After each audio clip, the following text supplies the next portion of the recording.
70세, 대부분의 사람들이 이렇게 말합니다. 이 나이에 무슨 새로 시작을 해 저도 그랬습니다.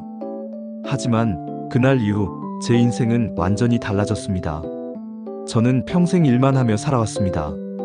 아침부터 밤까지 바쁘게 일하고 퇴근 후에는 가족을 위해 집안일을 돕고 주말에는 아이들 뒷바라지를 하느라 제 시간을 가져본 적이 거의 없었죠. 그렇게 달리다 보니 어느새 정년이 되었고 회사 문을 나선 순간 갑자기 하루가 길어졌습니다.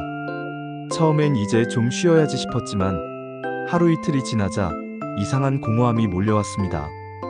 하루 종일 TV 앞에 앉아 있다 보면 머리는 멍하고 몸은 점점 무거워졌습니다. 동네 마트와 집을 오가는 게 전부인 생활이 이어졌습니다.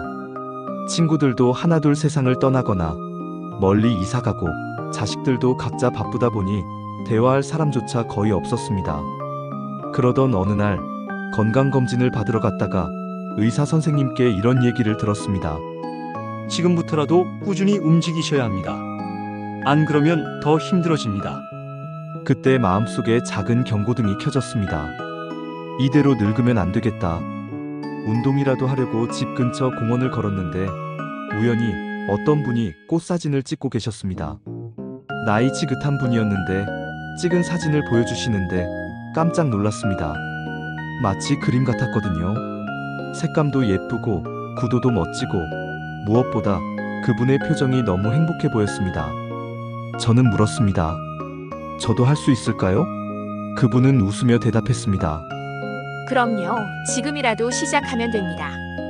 그날 집에 돌아와 스마트폰을 들고 집 앞 장미를 찍어봤습니다. 처음엔 초점도 안 맞고 구도도 이상하고 사진이 왜 이렇게 밋밋한지 모르겠더군요. 그런데 이상하게 재미가 있었습니다. 다음 날도 그 다음 날도 찍었습니다. 꽃뿐만 아니라 하늘, 강아지, 골목길 간판 눈에 보이는 모든 걸 찍었습니다. 사진을 찍다 보니 집 앞만 돌던 발걸음이 점점 멀리까지 가기 시작했습니다. 동네 구석구석, 작은 카페, 오래된 나무, 새로 생긴 가게까지. 그동안 그냥 지나쳤던 것들이 새롭게 보였습니다. 어느 날은 우연히 알게 된 사진 동호회에 가입하게 됐습니다. 거기서 제 또래뿐 아니라 40대, 50대 분들과도 친구가 생겼습니다. 사진을 함께 찍으러 나가고 각자 찍은 사진을 공유하며 서로 칭찬도 하고 부족한 점은 알려주기도 했죠.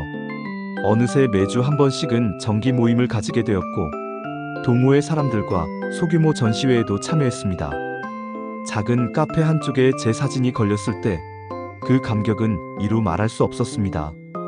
취미를 시작하고 몇 달 뒤 제 몸에도 변화가 생겼습니다. 하루만 보씩 걷다 보니 혈압이 안정되고 혈당도 좋아졌습니다. 무엇보다 밤에 잠이 잘 왔습니다. 정신적으로도 훨씬 밝아지고 표정이 달라졌다는 얘기를 자주 들었습니다. 예전에는 하루가 너무 길어서 지루했는데 이제는 오늘은 어디를 찍으러 갈까? 설레는 마음으로 아침을 맞이합니다. 70세라는 숫자가 저를 가두고 있었다는 걸 깨달았습니다. 나이 때문에 못하는 게 아니라 안 하기로 마음먹었기 때문에 못했던 거죠. 그리고 취미는 단순히 시간을 때우는 게 아니라 사람과 사람을 이어주고 삶에 활력을 주는 두 번째 직업이 될 수도 있다는 걸 느꼈습니다. 혹시 지금 집안에서 무료하게 하루를 보내고 계신가요?